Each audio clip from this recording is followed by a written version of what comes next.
boys and girls. I hope you're having a good day at home with your families. I'm still here in my home, and my daughter and I were just having some reading time. And one of the books we have here at our house is called My Name is Georgia, and it's about Georgia O'Keeffe, the artist we were learning about when we were last together in the classroom. So if you can remember back to when you were in my art room, we looked at some pictures of some very huge flower paintings, and they looked very zoomed in. I asked you if you could recognize what they were, and some of them were a little bit hard to recognize because they were zoomed in so closely on all of the flower detail. And then we practiced looking at things from nature and painting them. And some of you painted some flowers. Some of you, I remember drawing some leaves.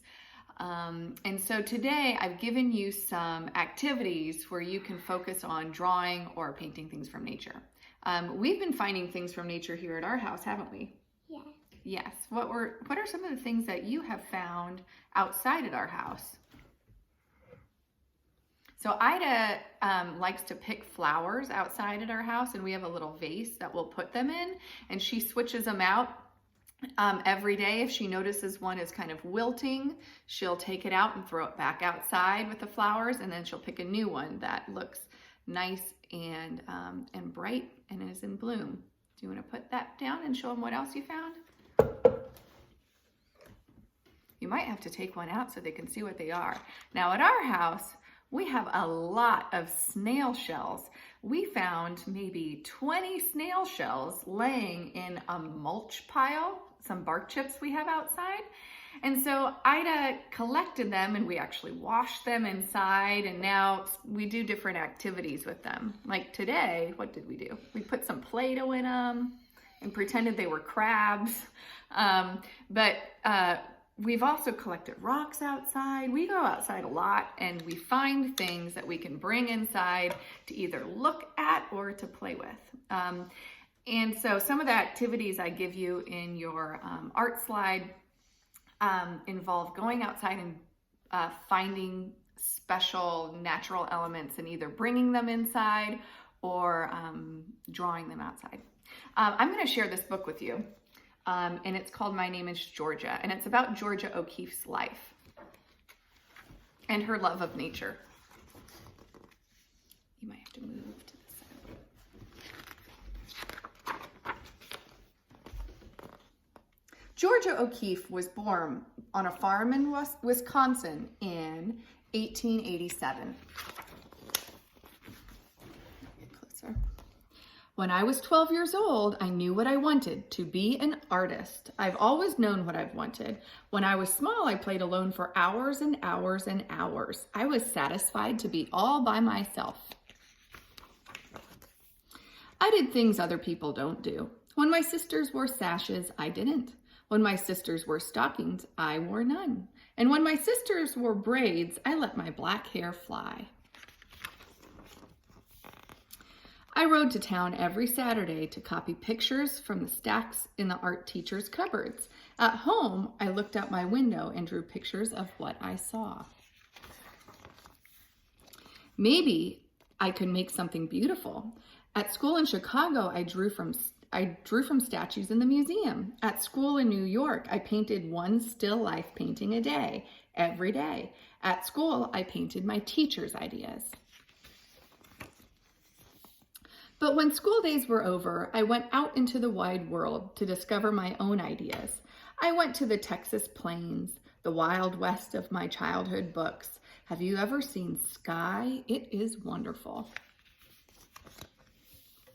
I walked into the sunset. I felt the wind across the plains.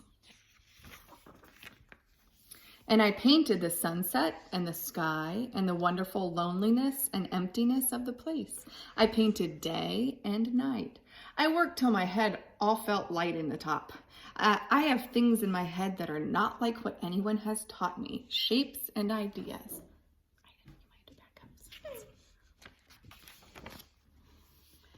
But I bundled up my paintings and went to New York City to be where the artists lived.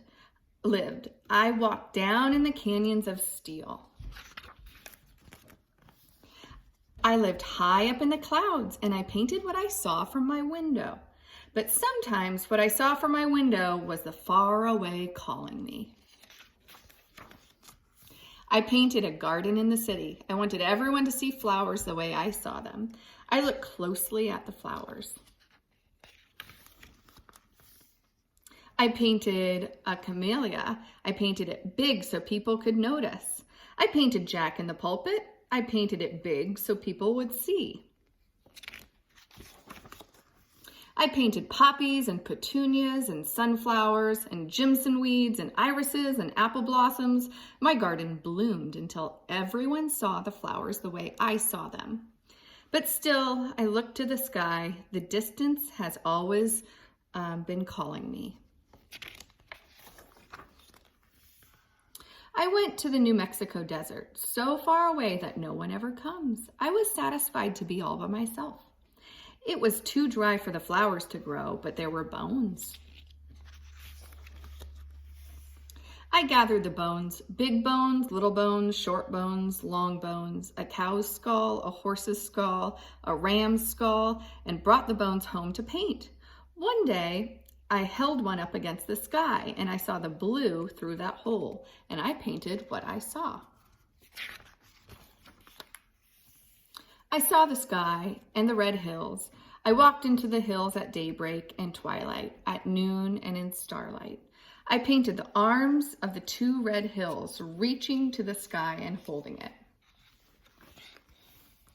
I drove my Model A across the desert and back and up and down over the hills. I painted in my studio on wheels until the afternoon bees chased me home. Even in winter, I went far out into the far away and painted in the bitter cold. I painted when the wind was so strong, it nearly blew me away. I did things other people don't do. I climbed my ladder to the night sky to wait for the sun. I slept under the stars to see the morning sky when I woke. I stayed in the desert. My hair turned from black to gray, to white as the bones. I still walked the red hills. My pile of bones grew, my flowers bloomed in the desert, and the pedernal was mine. And the sky, oh, it was still wonderful. I painted the sky one more time.